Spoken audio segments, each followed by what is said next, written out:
So yun mga guys, nandito na tayo sa pangalawang pick up natin. Tapos pagkain pa rin yung pipick upin natin. Ma'am, ito lang po ba ma'am? Ma'am, ito lang po ba ma'am? Opo. Wala nang kasamang sabaw? Wala po? Okay, sige po.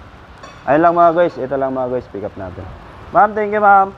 So mga guys, nakakuha ulit tayo ng pangalawang booking natin. Paranaque pa rin to guys. Kasi maulan ng panahon. So dito lang muna ang biyahe natin. So nakakuha tayo mga guys, hatid natin sa Aguirre. So may layo siya mga guys na 1.8 km. Tapos ang bayad sa atin ito mga guys ay 95 pesos. Mga guys, may high demand pala to kasi maulan ngayon. So may high demand siya sa 1.8 km. So may high demand siya na 46 pesos. Ito tayo sa drop off. So dito na si sir. 95 pesos lang sir. Okay na kuya. Okay na po. Ayun. Thank you sir. Binigyan tayo ni sir ng 100 mga guys. Hindi niya na kinuha yung supli na 5 pesos.